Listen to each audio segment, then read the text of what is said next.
5 spiritual awakening signs and symptoms. That's what we're going to be going over today. I'm actually going to go over also my own personal journey through these stages that I'm going to give you. And then you can identify which stage you're at. I'll also be giving you what you need to get to the next stage in your spiritual evolution. That's coming up next. So before we even begin, I want you in the comments to put, I am a spiritual being in a human body.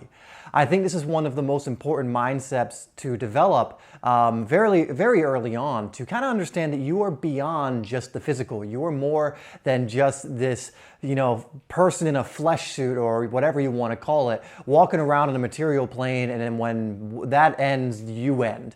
And so if you can start to identify more with this idea that you are a spiritual being just inside a human body, this is your vehicle, but not what you really are, it can actually go a long way to moving you up some of the stages we're going to be going over today. Now, one thing I want to also mention about these stages is everyone is going to be different. This template I give you, you might go through something completely different. This is just something that I've observed happens to a lot of people. They go through these 5 stages, and it's also something I've observed going on in my life. But that doesn't mean that these are the only ways to evolve spiritually. Again, this is just a template and everyone is different. So if you're not resonating with any of these, but you believe, actually, I've done a lot of work on my spiritual growth, you may have just been going down a completely different route. This is just a template, not an absolute. So that being said, let's get into the first stage. So stage 1, I just consider the stage when you start asking a few questions or you start noticing that things may not be as they seem. Some things maybe don't make sense to you in the mainstream, and you're finally kind of becoming privy to that. You're finally opening your eyes to this idea that, wait a second, maybe what I'm being fed isn't the truth. Now, you're not bought in completely yet. You haven't entered the rabbit hole, but you've become aware that the rabbit hole exists, if that makes sense. So you haven't really entered, but you're kind of looking at the rabbit hole, thinking about diving into it, thinking about going into it and expanding your awareness and seeing what's truly on the other side. You kind of have started to understand that the wool may have been pulled over your eyes and that many of these things sold as truths to you actually are not, and there's way more going on in the background than you were led to believe. I believe this is the first stage of spiritual awakening. It's a stage I believe everyone has to go through where they just kind of wake up out of the matrix, so to speak, or they just become aware that maybe they're in a matrix. Again, you haven't bought in yet. You just have the idea of this. You're looking at the rabbit hole. You haven't gone down it. You don't have too much to validate this at the moment, but this is the first step, having that awareness that, something seems a little off. Maybe I'll go explore this, which will bring us into stage number 2. So now in stage 2 is where you actually do a little more exploration. You start looking at other sources outside of what you normally would have looked at for maybe your information or things of that nature. Maybe you have a certain experience, but now you're starting to go down the rabbit hole a little bit. And now you are convinced that there are many things that you once thought were true or have been sold to you as truth that just aren't. Your awareness is expanding. You're starting to get the idea that yes, definitely the wool has been pulled over my eyes. A lot of people in this stage start but go down the rabbit hole, and the first thing I believe a lot of people discover are conspiracy theories. They start discovering all of these things that the media and mainstream told them either didn't happen but did happen, or they said this thing was true when it was actually false. And a lot of people in stage 2 start discovering those things and start having this like, whoa, oh my God, I can't believe this kind of thing. The wool really was pulled over my eyes. And you start to get a little intrigued. You start to go, well, how deep does this rabbit hole go? How much stuff have I been lied to about? How many systems have I gone through that have told me one thing when I just take a step back from that system, I see that it's completely different, and I was just being fed a perspective. You start to recognize that perhaps you have been brainwashed or convinced or conditioned that the world is one way when it isn't necessarily that way, and in fact, this is just a perspective. For me, this is stage 2. When you start diving into that rabbit hole a little more, you start actually finding some information or start actually having some experiences of being outside the matrix or aware that you are in a matrix, so to speak, or within someone else's agenda or paradigm or perspective.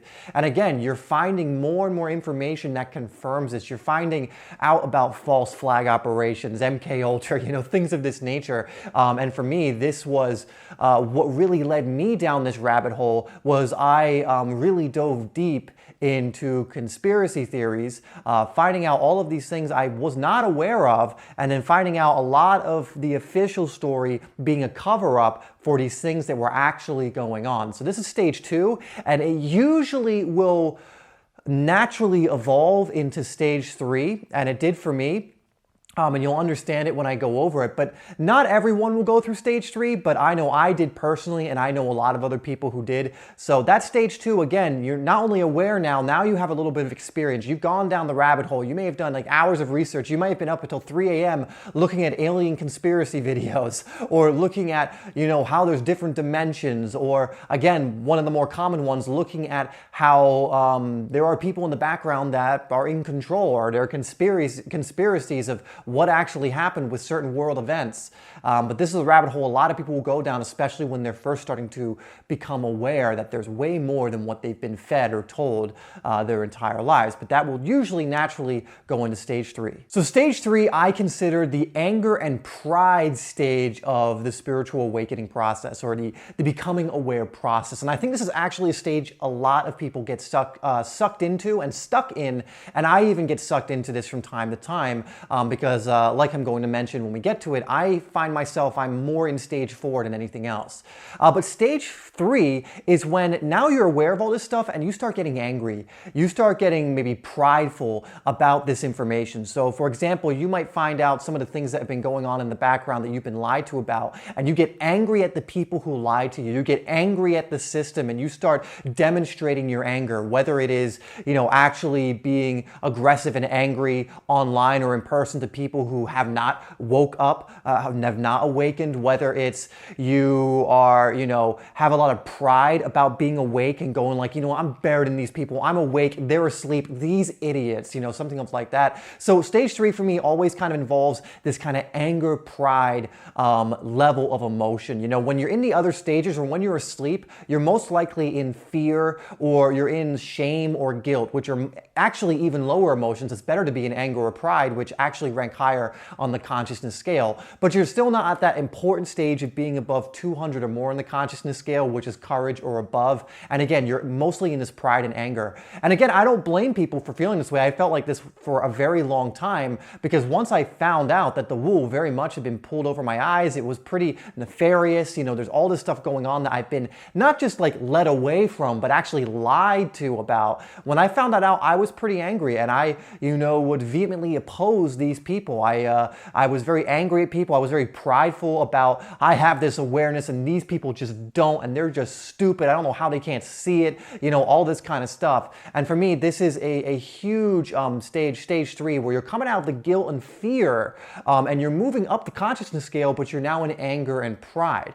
Now, obviously, these are still catabolic emotions, and you really want to be able to make the step up from here, especially if you are here. And some of you may be in this stage 3. You really want to make the step up from here to stage 4, which is going to be just a better stage for yourself and everyone around you and just the planet as a whole. But again, stage 3 is really that anger stage, getting out that anger, getting out that resentment, getting out that pride for being awake, or whatever you want to call it. But the problem is, when you're in this stage, you're still very much in an us versus them mentality. The us of the people who are awake and aware, and then the baddies and the people who are asleep. You feel, again, that it's like this game, this versus game, where it's like it's them versus us, they suck, we rule kind of thing. Superiority to inferiority, which again is still not a healthy mindset to be in, especially as you go more and more into becoming a spiritually awakened being. So again, very common stage for people to get to, but a lot of people get stuck here. Anger and pride, especially if you've been hurt and been kept in fear, shame, and guilt for a long time. A lot of people can stay in this stage because they have a lot to release, but you always want to look to get to this next stage, which is stage 4. Now, like I mentioned, I believe I'm in stage 4 and kind of on the tail end of stage 4, moving hopefully on to stage 5. But stage 4 is you start to realize what you truly are. You start to realize, there actually is no separation, that we are divine co-creative beings. And now you're actually starting to get a taste of this. Now your awareness has expanded beyond just the conspiratorial things, the conspiracy theories, which are usually conspiracy facts. But even with those things, you can see humanity getting screwed over. You can see yourself having been affected affected by it, you're able to go beyond it and look at it as a divine being instead of a human getting involved in this drama of someone else's agenda. Because when you're going over to conspiracy theories or all this other stuff, people being put in fear, you are still injecting yourself, getting hooked into someone else's agenda. They're hooking you in, allowing you to feel anger and pride, which once again are not constructive emotions. It's better than being in fear or shame or guilt, much better, but it's still catabolic, which means life destroying. It doesn't have much power. It's very forceful instead of life-giving, which is anabolic, which is coming from a place of power, which is not forceful. And so in stage 4, you start to realize this. You start to realize that you are a divine being, that love is all there is, that at the end of the day, there's this oneness, there's this energy that is connected to everything, and everyone is connected to that energy, which means you have a kinship to every single person and every single thing on the planet in the universe.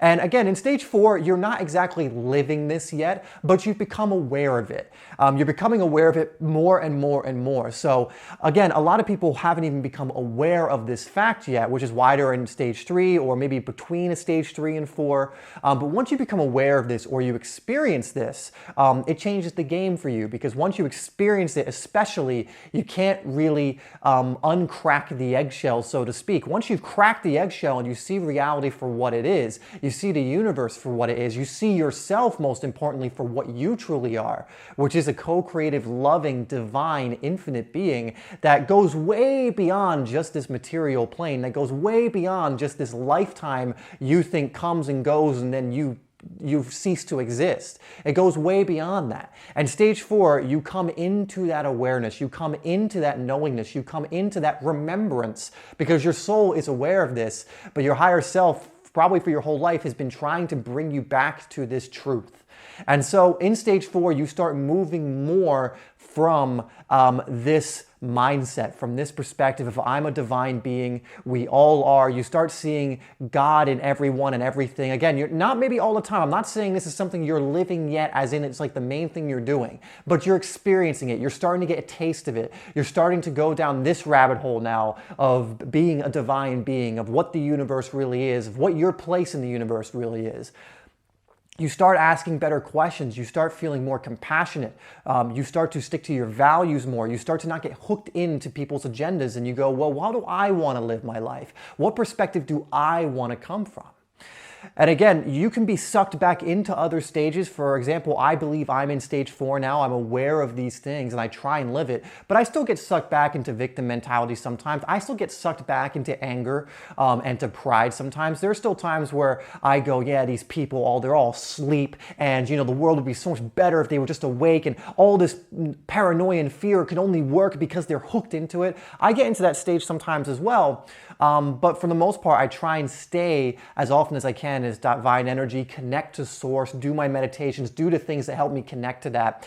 And my goal is obviously to move on to the next stage, which is stage 5, which is probably one of the most blissful heaven on earth experiences you can live, being on stage 5. So let's get into what stage 5 is. So stage 5 is essentially stage 4, but on hyperdrive. And what I mean by that is you are now living this as your equilibrium, as your homeostasis. You are now living pretty much as a divine being most of the time. The majority of the time you are in your heart, you are in your divine essence. And sometimes you might waver like anyone would, in the same way that someone in stage 3 probably can get a taste of stage 4, or at least go there sometimes, even though their main one is stage 3. And someone in stage 4 can still move down to stage 3, maybe have some experience of stage 5. But in stage 5, for the majority of the time, you recognize that you are a divine being. You see the divinity in others and you move and act according to that. You are someone where you're just manifesting quickly because you don't really have negative thoughts. Sure, they come in every now and then, but you have trained your mind, your spirit, your being to be in alignment with what it is you choose to be. You know at the end of the day, you are a divine, co-creative, infinite being, and you understand in relation to that, you can be anything. You have infinite potential to do whatever it is you want and be whatever it is you you want. And in stage 5, you are most likely coming from unconditional love. You are coming from your divine essence of who you truly are and what you truly are. You are coming from compassion and contribution. You know, these are the kind of people that just being in their presence feels like you're being hugged by God. That's the first thing that came up to me. But being in their presence just feels warm and inviting and amazing, right? You know, you can just feel the energy coming off these people, even if you're not there in person. For example, I watch certain people who I believe are in this energy, and just the energy coming through the screen when I'm watching these people, I can feel it. I'm like, this person, they get it. They're in stage 5. They are living their best life. They are living a fulfilled, adventurous, amazing life on their terms and the way that they want. They recognize their divinity and they are 100% living from it. And this is stage 5, guys. This is the one I am trying to move into, transition into. I know I will eventually. I got to stop moving back into stage 3 as often as I do and really root myself there. But this for me is stage 5, when the magic really starts to happen, when again the majority of your energy is coming from a divine, joyful, grateful, loving place, and that really exudes out everywhere into every area of your life. It influences the people around you in a positive way. You become a leader whether you know it or not. You know, this is the stage where again the magic really happens. And guys, those are the 5 stages of spiritual awakening, spiritual development, enlightenment, whatever you want to call it. Again, this is just a template. You know, there's probably stages within the stages. There's probably something beyond stage 5. This is just what I've observed in people, what I've observed in myself. So if it's helpful for you to use this to go up and down these stages, feel free to use it as a tool. But remember, it is only a tool. Don't treat this as an absolute. Just treat it as something that can help you. Anyway, guys, thank you so much for tuning into this video. I really do appreciate it. As always, I love you, and I will see you in the next video.